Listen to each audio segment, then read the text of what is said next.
Okay, hello everyone. ATEC 6331, March 7th. So, what's going on? Not much. So, I just wanted to further explore some of the concepts that were relevant to the previous theme, theme 3, and the current one, theme 4, which was for 3 charged environments and for 4 networks, jam culture, and networks and surveillance. And what I wanted to do is to use at least 2 or 3 authors that you have in the recommended and required readings: Adorno, Burnham, and Benjamin, and maybe a little bit of Heidegger, and trying to make this connection between aesthetics, ethics, and politics, because I think that that is what was underneath these two themes. So what I will do is very simply reread some extracts of the text by Adorno, The Culture Industry, or Enlightenment as Mass Deception. And so one of the most important things to remember about Adorno, number one, it's his opposition to what he called popular art and popular culture. And he made that in quite a radical way. And his relationship to technology. And for him, technology is really something that grows out of reason. And he says that today, in the time where he wrote what he wrote, which was right before and after World War II, we are in a phase of the victory of the technological reason over the truth. And that has to be maybe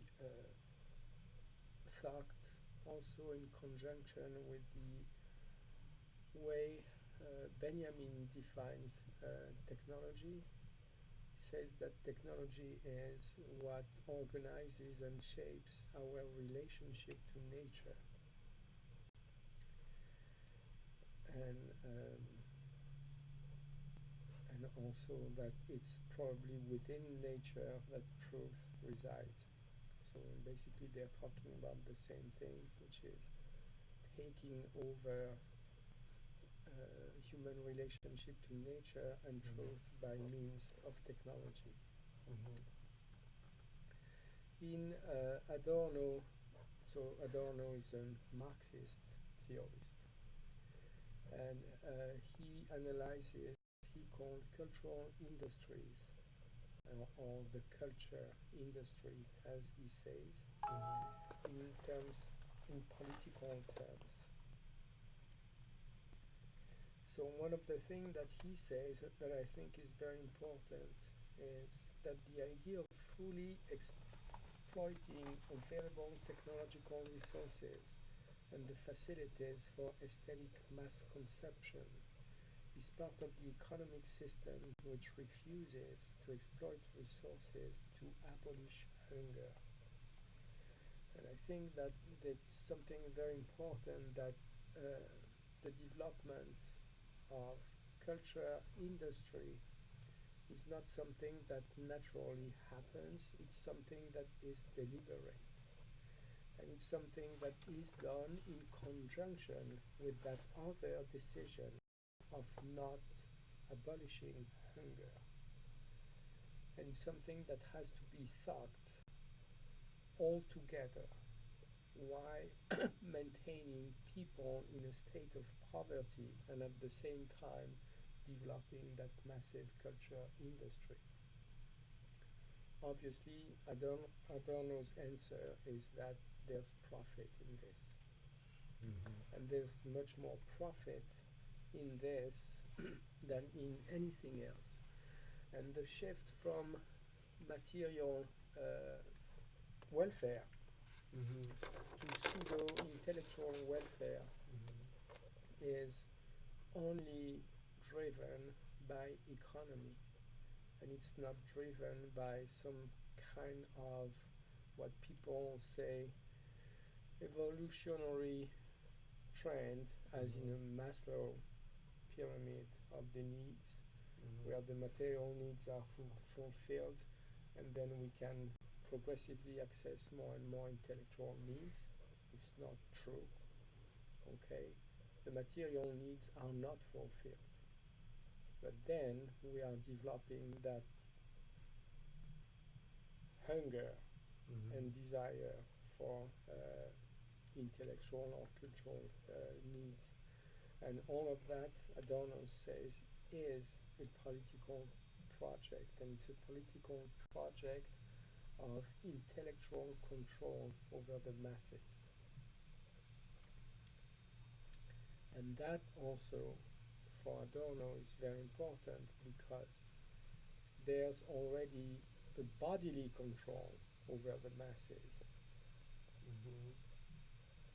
And added to this now, there's an intellectual control over the masses created by culture industry. So that's what he says, and that's not me saying that. Mm-hmm. And I know it's probably something that one might want to question, but there, even if we remember that Adorno is a Marxist and that is a political statement, we need to analyze that and try to, well, get some, acknowledge the truthfulness of what he's saying about this. And it's very important, and that also allows to think of art in terms of opposition to that political system of power. So let's move on deeper into Adorno.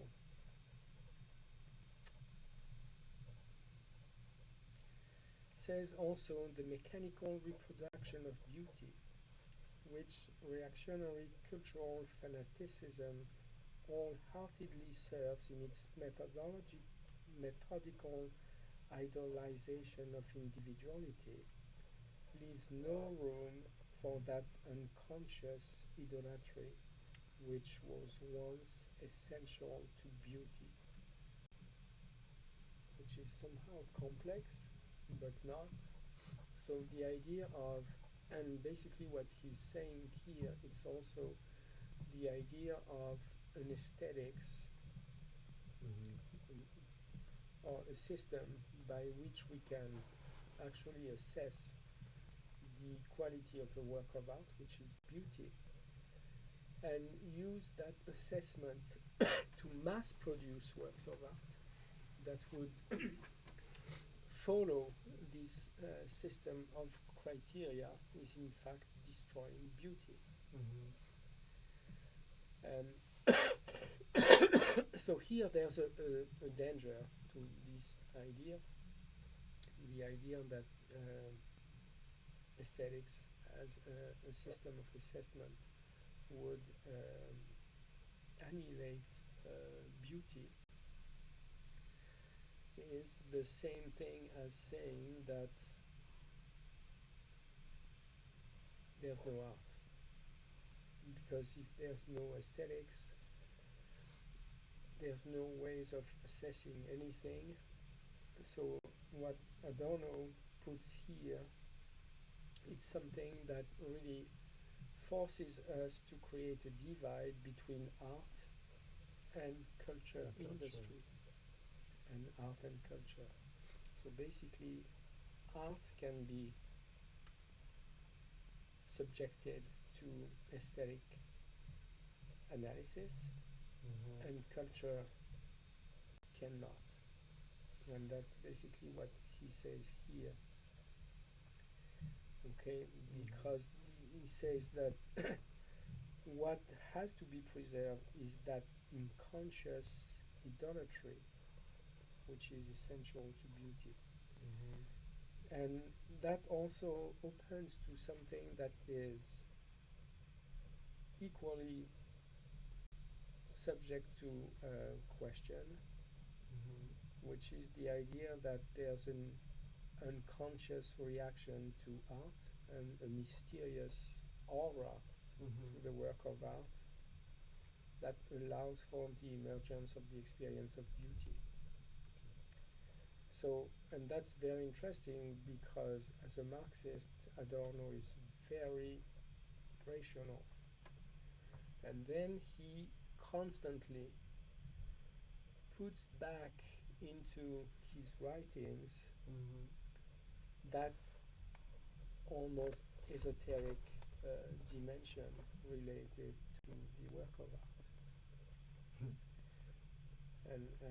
And that's what makes Adorno so very interesting.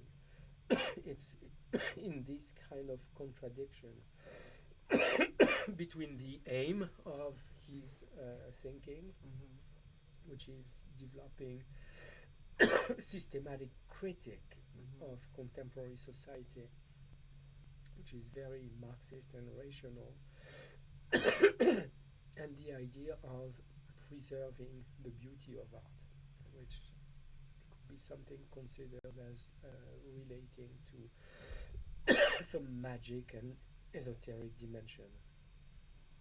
So what is the sorry, what is the I thought that those people have shifted from a view of the work of art in terms of beauty to a view of to a kind of, they were trying to look at the truth in the work of art. But now you're talking about beauty since with Adorno, so I'm wondering what would be the criteria of beauty that Adorno is. That's what we are looking for. Okay. So now the idea is, okay, so let's try to understand what makes it for art and what makes it for just cultural, industrial product. And in fact, that he develops that in his most famous book, which is Philosophy of Modern Music, in which he opposes Stravinsky to Schoenberg. And in fact, we could find, and I did not have time to go back to that book, in here we could find more precise criteria to define art against mass culture. So there's one thing that is also very important that he comes up in that same text. So basically what he says is that the whole project of culture industry tends to completely annihilate beauty in the work of art and tend to completely annihilate the aesthetic experience in the spectator and replace it by entertainment and instant pleasure, which I also I think is interesting and very relevant with what is happening today. What is fascinating in that text is that Adorno pushes that even to language, and he says that culture industry is doing the same thing to language as it is doing to art. Basically, he's saying that culture industry is killing the magical or whatever supernatural quality of words and replacing everything by slogans instead of words. And I will read this, and it's very interesting what he says. Basically, he talks about the relationship between the word and its meaning. and which is very interesting, and the definition of a word as a sign. And a sign as a set of relationships between an object, a clearly defined object made of letters, and something very definite, and something very open, which is the set of meanings that this word has. And what he says is that there's something absolutely mysterious in this relationship. There's something magic, and we are forgetting this. We are forgetting that really amazing dimension of the sign that relies in that constant process of negotiating the relationship between the object that signifies and what it signifies. What he says is that propaganda, publicity, and culture industry, all of them reduce that set of relationship between the object that signifies and what it signifies, and really limit constantly the scope of intelligence of each and every word in our language.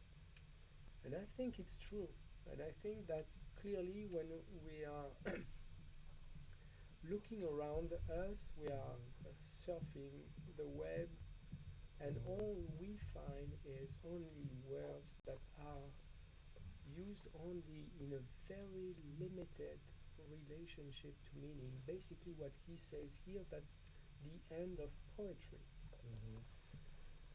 And that's true, that we live in a world where poetry has become something completely non-relevant on a massive scale. And I know for sure that poetry still exists, but still we need to acknowledge the fact that it's threatened. And the way he says it, and I will read that quote, I think it's very interesting.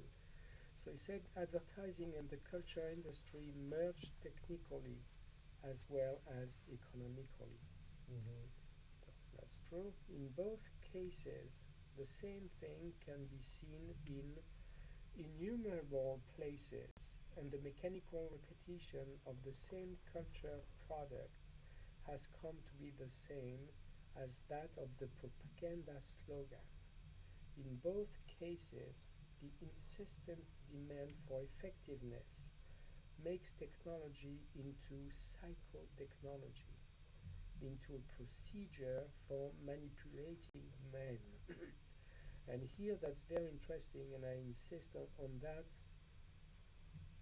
making technology into psychotechnology, which is exactly what Bernard Stiegler is investigating right now, which is the consequences on the thinking and the process of thinking, and how it's affected by digital technologies. And now we can say that culture industry are also psychological industry. They tend to normalize and to categorize and to simplify and to make more effective even psychology, even the mind, and even consciousness. So he goes on to say, in both cases, the standards are the striking yet familiar, the easy yet catchy, the skillful yet simple. The object is to overpower the customer, who is conceived as an absent-minded or resistant. And there was that thing that went viral in France, and someone working in a big advertising agency was trying to explain what was going on with public television, which in France used to be big and important, being completely invaded by publicity. And some guy, a journalist, or that guy, but you're buying time that was used to display culture and art, and the guy saying, no, I'm not buying time, I'm buying public attention, I'm buying people's segments of mind. And the cynicism and the brutality with which that guy was saying that was really striking, so it went viral. Yeah. And basically he said, well, no, I'm not buying space for advertisement, I'm buying control over your mind. Your brain. So that's quite terrible. The truth. And I think that He was telling the truth. Huh? He was telling the truth, though. Yeah, well, yes, he was telling exactly what he was doing. I think he was not trying to look clever. He was stupidly saying, yes, we're doing it. He was showing his hand. And basically, so when we think about the theme that we were studying last week, charged environments, we need also to think them in these terms. And when we think about the next theme about networks and surveillance and all of that, we need to infuse these kind of thinkings into studying these themes. So that's to guide you students for your next synthesis. You need to think about that. So now he says, but by the language he speaks, he makes his own contribution to culture as publicity. The more completely language is lost in the announcement, the more words are debased as substantial vehicles of meaning and become signs devoid of quality. The more purely and transparently words communicate what is intended, the more impenetrable they become. And what does the more impenetrable? That means that right now what's going on is, what he's saying is that what's happening is the locking of the dynamic system of relationship within the sign between the signifier and the signified. Okay, he's not saying so, and because it's locked, it's impenetrable, meaning that we do not have any power or any action possible in that system of relationship within the sign. So basically we can only be user of the signs and receivers and senders of these signs, but we cannot be anymore involved in the formation of meaning by means of signs. So basically what he's saying is that even our relationship to language becomes alienated, meaning that language is becoming foreign to us. And that's the consequence of culture industry. So, do we have reactions in the room about that? I think it certainly rings true for today. I mean, that's the number one goal of a marketer, is to create a symbol out of a word and get you to think one thing about it, and so that when it's triggered, that's all you can think about. It's impenetrable by any other meaning or Exactly. usage, really. Exactly, and you're right in your interpretation of impenetrable, saying that it does not allow any more meanings to come in that set of relationship. It locks it. It really shuts down the semiotic process in which individuals should be having control, and we've lost control of the semiotic process. So we are becoming user of science and not makers of science anymore, and that's one of the dangers of this. So a question would be, one of my questions would be, how contemporary art, or at least art that is done today by means of technology, by means of code, for example. A code is basically not a slogan, but is this kind of same kind of information that doesn't allow a wide range of semiotic interpretation occurred when you put it inside a computer or a program. It has one only possible meaning or action. So how technology based on this kind of art form that are produced today can escape this dictatorship of the meaning?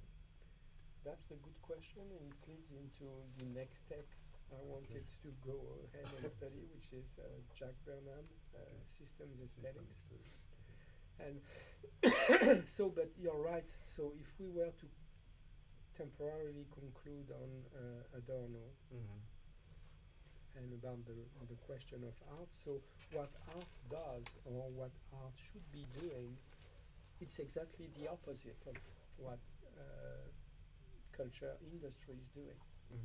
So basically, culture industry goes for a maximum of disambiguation. So art should go for ambiguity. Culture industry goes for dead signs, which means sites that are not lively systems of interpretation. Art should foster and support open systems of interpretation and be able to receive multiple meanings from multiple experiences. What else? Culture industry is strictly homogeneous and tends to project that quality over everything. So basically, that's trying to transform everything into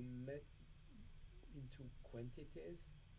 So art should go entirely for the opposite, which is strict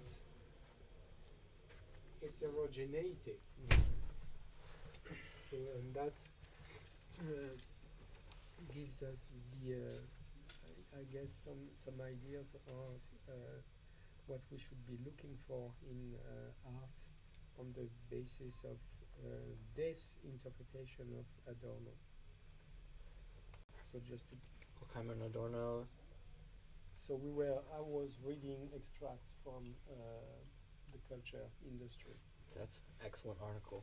Yeah, and basically saying, okay, yeah, the guy is Marxist, and it's a strictly materialist viewpoint, but still, and we were stumbling a little bit upon the esoteric dimension of Adorno, especially when he talks about beauty. And also I pointed out the amazing extension that Adorno does, which is going from what culture industry is doing to art to what culture industry is doing to language, and basically to create a system of language that is a complete form of alienation of language, meaning that language becomes foreign to us because the mysterious and constantly evolving relationship between signified and signifier is locked by culture industry. So that was the conclusion, and the idea is to move from that to Jack Burnham and to go into system aesthetics. Just before, you said culture industries go for dead sign, homogeneity, and the third one, the first one was something else. You started by saying something, I missed it, but then you said dead signs against open system of interpretation, homogeneity against heterogeneity. Yeah. And the first, I forgot. Oh, the art should go for ambiguity. Ambiguity. Ambiguity. Yeah. Thank you. Yeah. Yes, and heterogeneity is probably what should be one of the qualities that Adorno is looking for in art. Okay. And in fact, I think it's probably clearly exposed in philosophy of new music. Modern music. Of Modern or new? philosophy Uh, of modern music. I have a philosophy of modern music. Yeah, it's philosophy Of modern music. Yeah. So how Bernhard. do we move from that to some not much, some 25 years later, Mm-hmm. to 1968, to Jack Burnham, System Aesthetics. And because here we are left with Adorno with that idea of the works of art, the objects produced by culture industry being completely locked into clearly defined and predetermined meanings and stuff like this. And how do we go to that, from that to systems aesthetics? So, and the answer to this question is in this quote from Burnham, who says that in the automated state power in the automated state, power resides less in the control of the traditional symbols of wealth than in information. So basically, he goes even beyond what Adorno says. Okay, Adorno says that culture industry takes control of the traditional symbols Mm-hmm. of wealth. Okay, it takes control over language, it takes control over icons, it takes control over systems of visual representation. And then the next phase is the phase of information, where the power is within the control of information.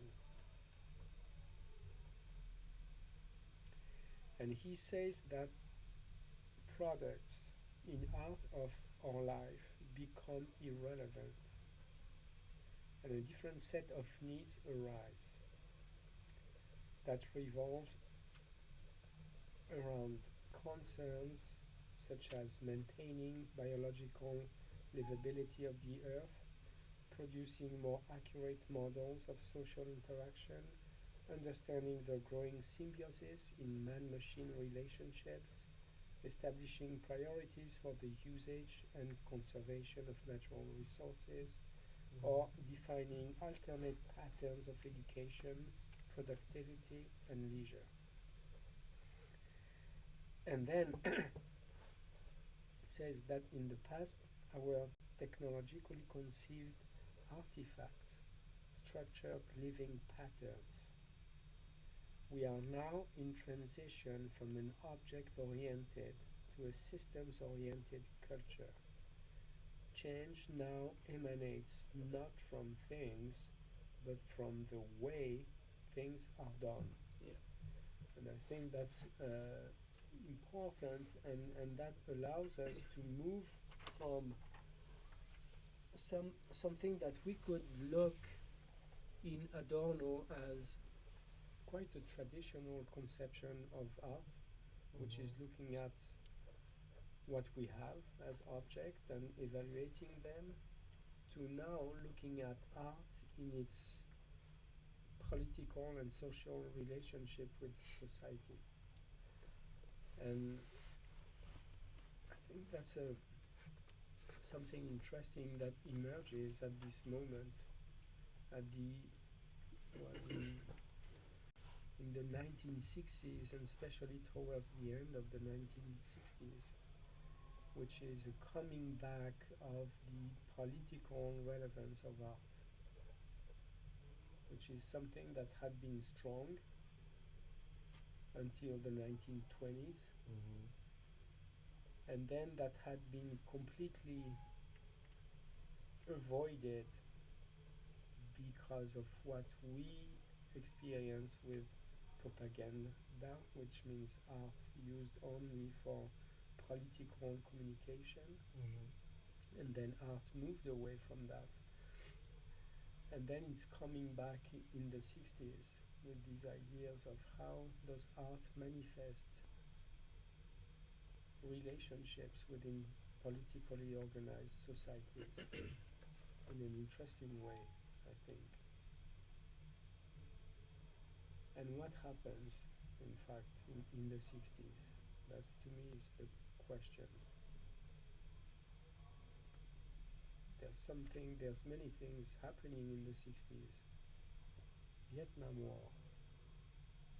A new distrust of the establishment and kind of rebellion against culture, really. Yeah, Yep. Civil rights activism. Feminism. yeah, There's a lot of political awarenesses that emerge at this time. yeah. And I think what also is relevant to the 60s is that new class of people that arises in the 60s, which is young people, which is something that did not exist before. Before, you were a child or an adult. You were a student or someone who's working, and there was nothing in between. And in the 60s, we realized that there's that long phase of life in between being a child and being an adult when you're a young people. And that phase, there's suddenly a consciousness of that phase is not just a transition. And that's what it was usually seen as, a transition between one state and another one. And suddenly what we start seeing is that it's not just a phase, it's a quality. And people of this quality, well, have different needs, they have different ideas, they have different artistic practices, and they can identify to communities, and they can form groups, and they can have a political power, and their political views are different from the views of the other classes of people. And I think that's interesting, that idea of suddenly art is related to that aspect of life and society. Before the 60s, who had a relationship with art? Only old people. People who were rich enough or educated enough to go to a museum or buy art. But young people had nothing to do with art. And the only way young people were involved in art is that they were artists. But what's interesting is that these young artists, their public, their audience were only old people. In 1875, when Rimbaud was 14, one of the most admired French poet of the 19th century, it's not young people who were reading Rimbaud. It's only old people, people in the academia. And it's only in the 60s that young people started to read Rimbaud. And it's in the 70s and late 70s that Patti Smith actually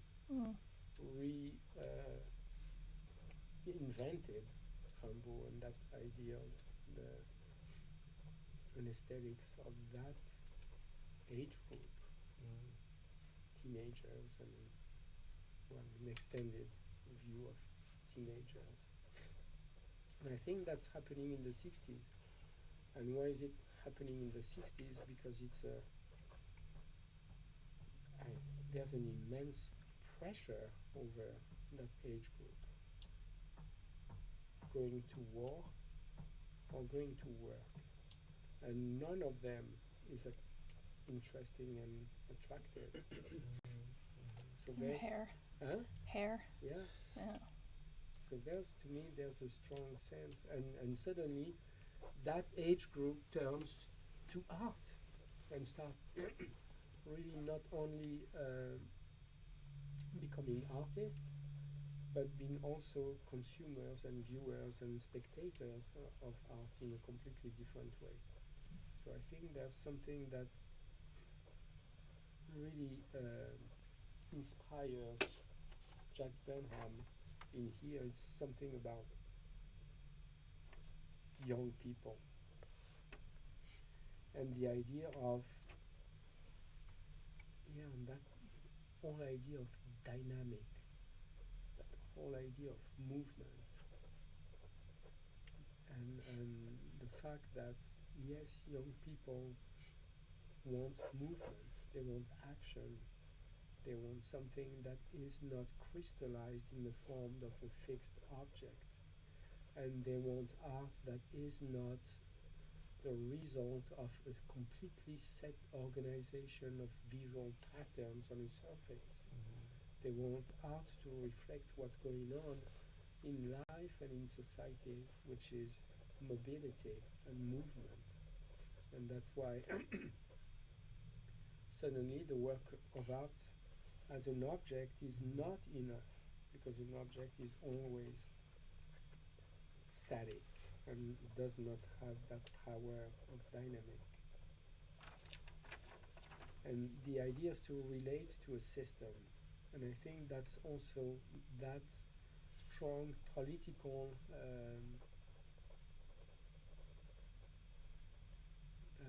relationship between art and society. It's the idea of systems, the idea of looking at the society as a system, looking at artistic production as a system, looking at life as a system, and looking at the interaction between these various systems.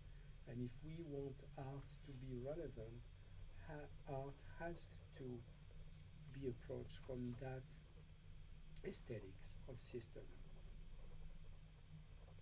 So what, and that's quite an interesting One of article, the Burnham, the systems aesthetics. But why I came across a text, I was reading Carissa Terranova, an article that she made 2 years ago. Mm-hmm. I came across a text where she quotes Bernhard, and he basically said in this text that, I mean, toward the end of his life, he was negating that notion of systems. Yeah. Uh-huh. So, do you know why? What the reason that she evoked Carissa is because of this notion of anomic. I'm not sure how. Anomy is a notion introduced in sociology by Durkheim, which basically means that there's no stable kind of society. There's always a contestation. There's always something that will trouble the permanent state of a system or a given society. So the anomia means that something is always coming to challenge what has been established as the norm, basically. So that idea of fighting against the norm in sociology has been used by a theoretician in art for art practice in the same way that Dada, for example, Dada is an anomia, is a symptom or a sign of anomia in art movement as a way to contest let's say the traditional art keepers, or I don't know how you call them, like goals keepers. Anyways, so what she was telling was Burnham came across, tends to disqualify this notion of systems in aesthetics because of the anomia that was inherent to art itself as a systems which actually cannot tolerate any fixed norm Formalization. for exactly formalization, and that the system aesthetic theory as a paradigm for art could I see. not sustain even to its own, to its own reign or something. Well, that's funny because, well, obviously he's fully aware of that when he writes that text. Mm-hmm. That what he proposes is only temporary. In fact, he refers to that book from Kuhn Mm-hmm. about scientific evolution, Mm-hmm. and he implies that what he proposes here is only A paradigm shift. yeah, exactly, a shift of paradigm, and that another one will come and change it and provide a broader Mm-hmm. scope for his project. So what he says, for example, the emerging major paradigm in art Mm-hmm. is neither an ism nor a collection of styles, Mm-hmm. rather than a novel way of rearranging surfaces and spaces. It's fundamentally concerned with the implementation of the art impulse in an advanced technological society. As a culture producer, man has traditionally claimed the title Homo faber, Mm-hmm. the man as the maker of tools and images. With continued advances in the Industrial Revolution, he assumes a new and more critical function as Homo arbiter forme.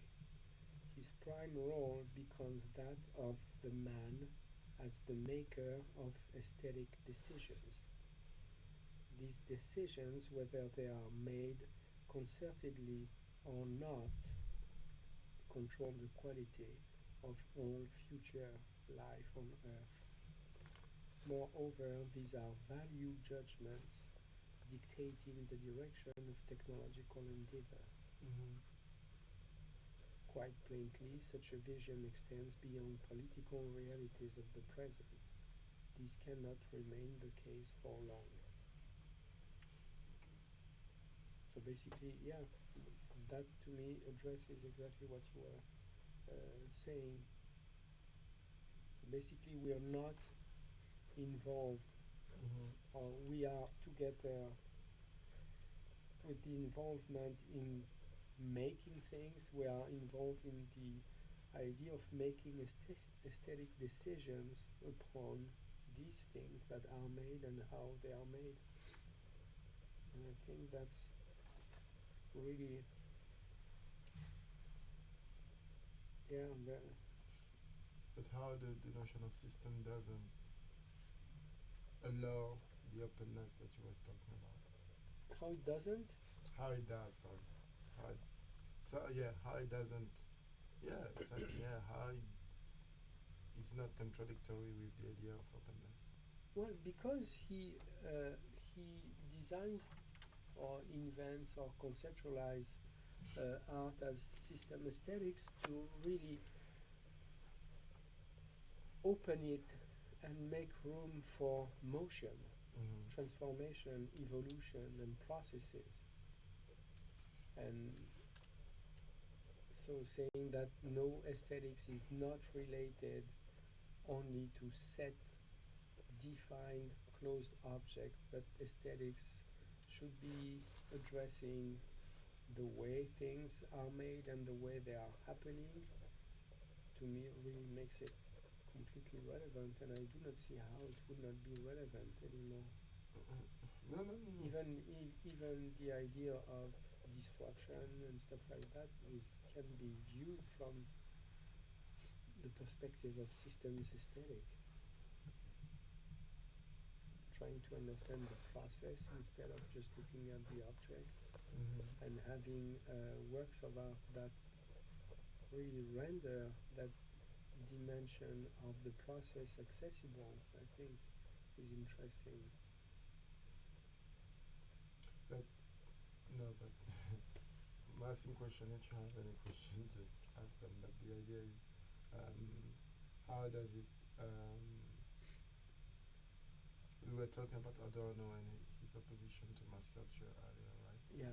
So, wouldn't system aesthetics allow aesthetics to be applied to a culture? Also? Yeah. Okay. Exactly. Yeah. And in fact, yeah, it's something that really goes a little bit against what Adorno is saying. Meaning, okay, that opens, and because Adorno remains in the classical division between popular art and art, where Burnham is way beyond that, does not even consider that there should be or there is a distinction between popular art and Okay. whatever more sophisticated forms of art.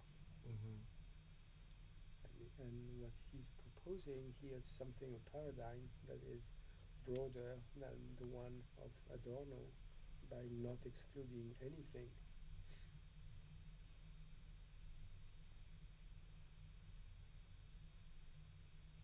So from Burnham's perspective, if we were use it at a macro level, and that would necessitate to go to a macro level to apply systems aesthetics to culture, because you would have to have a macro view on culture to catch its motion over time and in history, and that would be an interesting way to go from one to another.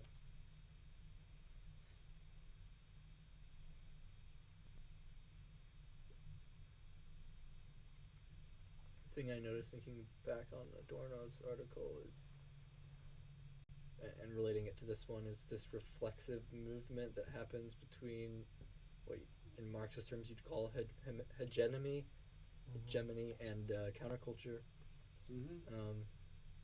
And the way that in system aesthetics, counterculture kind of, either through imitation or abstraction, kind of creates a system that contradicts or challenges hegemony, and then what invariably happens, going back to Adorno, is the culture industry just assimilates that.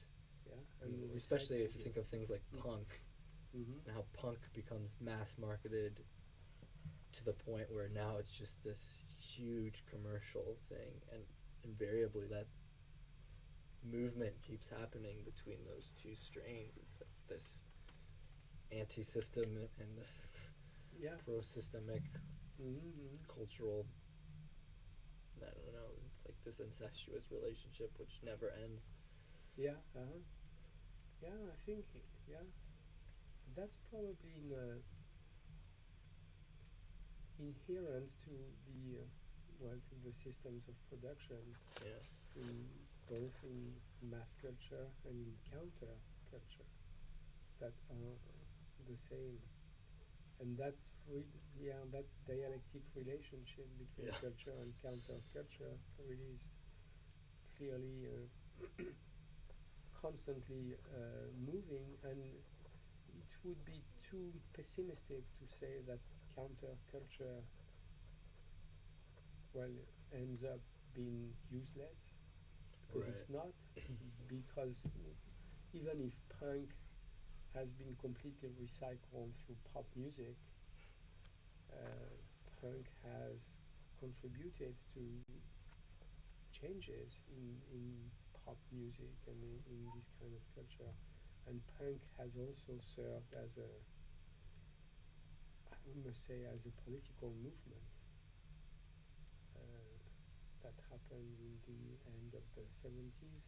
That was the apex of the punk movement, and that was also another thing happening to teenagers and young people. And the end of the 70s, it was when we realized collectively that we could not trust the ancient political forms of engagement in society, and that we were left only with three things: derision, violence, and spectacle. That was the three things left, and that's where, to me, where the punk movement starts. There's just that left to grasp. Derision, violence, and spectacle. Yeah, that's punk. So basically, that's post-situationist thing, which is a post-communist thing. There's no way a young kid in the 70s could enroll in whatever leftist party and think of himself as somebody revolutionary, because these political parties have all failed at inventing new models for a necessary revolution.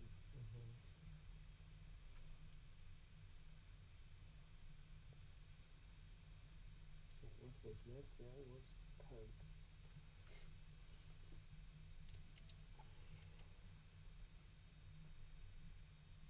So, but I don't think that Burnham has any political intention in his writing and aesthetics. I think he's just really asking a question in the field of aesthetics and within the domain of contemporary art, and with very little political ambition. And probably that's what makes it relevant and non-relevant today. It's probably the lack of other historical connection than the artistic connections. So basically, it talks about the art of his time, the end of the 60s. Talks obviously about the society, but not from a truly historical viewpoint. I think that his point is clearly located in the quite narrow field of art and aesthetics.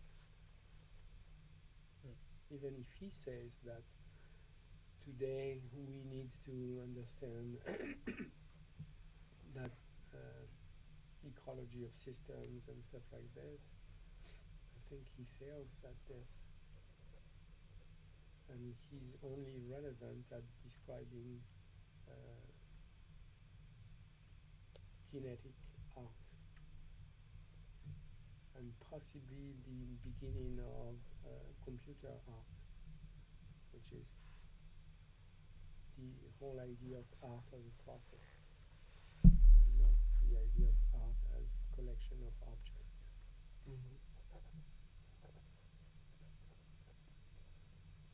So now, time is it? Oh, it's already that.